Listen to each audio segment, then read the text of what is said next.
I think we all know Scott McTominay. You know, McSauce, McTerminator, Scott McMaradona. Yeah, that guy. We all know he played for Man United and that he was sold for basically pennies to Napoli and absolutely dominated. But everyone labels him as a bad player at Man United. And some people might be surprised at the fact that he was a Man United homegrown talent.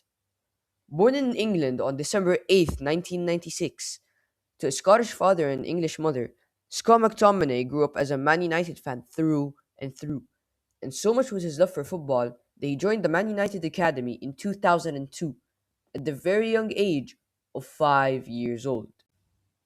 He got into the Manchester United Academy through attending the club's development centre in Preston and was seen as a silky small number 10. Yeah, you heard that right. The 6'4" Scottish giant was considered small. At 16, McTominay was actually 5'6", and a sudden growth spurt where he grew 14 inches in 2 years sidelined him during the 14-15 youth season. During the 15-16 season, at 18 years old, he was still facing these growth development problems, and his game time was kept limited, only playing 11 games for both the under 19s and 21s, but not registering any goal contributions.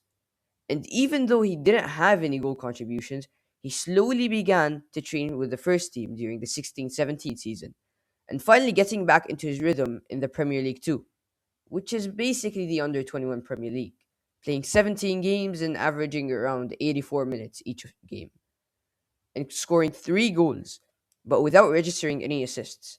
Then the big day came. In the first team squad list for the upcoming match against Swansea, Scott McTominay would be on the bench. He didn't appear that match, but it still showed that Jose Mourinho trusted the 19-year-old and knew he was the future. He then made his debut for Manchester United, coming off the bench for Juan Mata in the 85th minute. And even though they lost to the Arsenal Terrorist Society, it was an amazing moment for McTominay and a dream come true for him. He then started in the final game of the 16-17 Premier League season, a 2-0 win against Crystal Palace. McTominay was named as a member of Manchester United's touring party for their preseason tour of the United States ahead of the 17-18 season. In the game on July 30th, 2017, against Valerenaga, McTominay came on as a substitute for Paul Pogba just after the hour mark, and 10 minutes later, he scored his first senior goal for the club, which was a third in a 3-0 win. He then made his first appearance of the season against Burton Albion in the EFL Cup in September 2017, coming on in the 64th minute in a 4-1 win. He also made his European debut that season. In October, he was brought on in injury time and helped hold on to the 1-0 away win. A few days after that, Man United showed their faith in Scott McTominay and offered him a contract extension until June 2021, with the option to extend for another year. During that season, McTominay made his Scotland debut in March, and that basically wrapped up 17-18 season. In the 18-19 season, he finally began to get more game time, with 1,227 minutes played in 22 matches that season, and getting 2 goal contributions from a rotational defensive midfield role. During January of 2019, he signed another contract extension until 2023 and began playing a more important role under Ole Gunnar Solskjaer. Then during the 1920 or lockdown season, he scored his first ever goal at Old Trafford, also scored Man United's 2000th ever Premier League goal and began to level up his game even more. McTominay then suffered a knee ligament injury on December 26th, which prevented him from playing for 2 months. On his comeback, he scored his first ever European goal in a 5-0 demolition of Club Brugge in the Europa League. And on 23rd of June 2020, McTominay signed another contract with Manchester United to keep him at the club until June 2025. He ended that season on 6 goal contributions in 37 games, a much better haul than his previous seasons. In the 2021 season, McTominay registered his highest ever career tally for games played in a single season, and his most goal contributions in one season so far, where he played 44 games and had 8 goal contributions. He captained Man United in an FA Cup after the main captain was subbed off, and scored the only goal of that game. He also contributed with a goal in United's record win of 9-0 against Southampton. And during summer, he was called up to the Euros in England, where he was deployed as a centre back in a three-man defence under Steve Clarke. Then we have the 21-22 season, which saw a bit of a dry spell from McTominay. But he scored his first international goal on 9th of October 2021, an injury time winner in a 2022 World Cup qualifier, even though they didn't qualify. He ended that season with 3 goal contributions in 37 matches and moved on to the next season. 22-23 season was not the best for McTominay, but that was only for Man United, where he played 39 matches and only managed to get 4 goal contributions. Meanwhile, for Scotland, he was cooking. See it, I feel it. He's cooking. He scored 2 late goals in a 3-0 win over Cyprus in the first game of Euro qualifiers, then scored another brace in a 2-0 win over Spain, the first time Scotland beat them since 1984. Scored 1 goal against Georgia, then scored the first goal in a 3-0 away win at Cyprus, while also providing an assist. He finished the qualifiers at 7 goals and 1 assist, and Scotland's top scorer.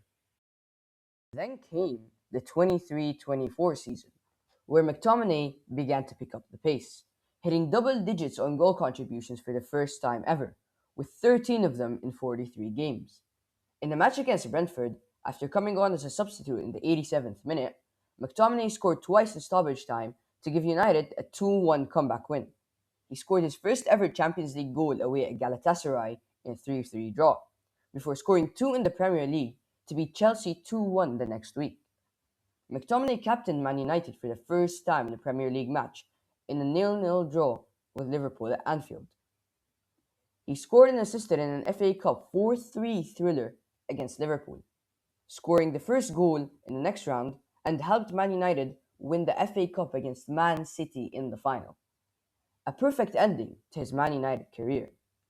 Over summer, he played the 2024 Euros in Germany, and they got destroyed 5-1 against hosts Germany in the opening match. They managed to get a draw against Switzerland with his goal, but lost to Hungary in their final group stage game. Overall, it was an absolute disaster. Then, after the night reports of a falling out with Eric Ten Hag and rumors of him being forced out of the club, McTominay headed to Napoli for the 24-25 season for a fee of around £25.7 million, where he became a completely different player under Antonio Conte. He was the league's best player as Napoli won the Serie A within 1 point difference, got 19 goal contributions in 36 games, and averaged a goal contribution every 2 games. He also averaged 93 minutes per match and a passing accuracy of 90.4%. He had become a hero, and Napoli won a league title after a longer drought than Arsenal. During that season, he scored his first goal in a 5-0 win against Palermo. Scored within 25 seconds against Como, scored both goals in a 2-0 victory against Torino to put Napoli at the top of the Serie A table, and his 5 goals in April had him become the first ever Scottish player to win the Serie A Player of the Month. Also in that season, he played in the World Cup qualifiers with Scotland, but nothing really special happened in that time period. His amazing performances that season earned him a Ballon d'Or nomination ahead of Saka, Isak, Thiago, and Valverde. And now, we have the current season.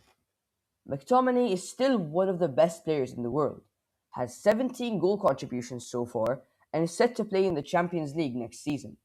During this season, there are more World Cup qualifiers to be played, and Scott McTominay scored the highest bicycle kick in football history against Denmark to qualify Scotland to the World Cup after 28 years of absence, their last time being in 1998. And that, ladies and gentlemen, is Scott McTominay.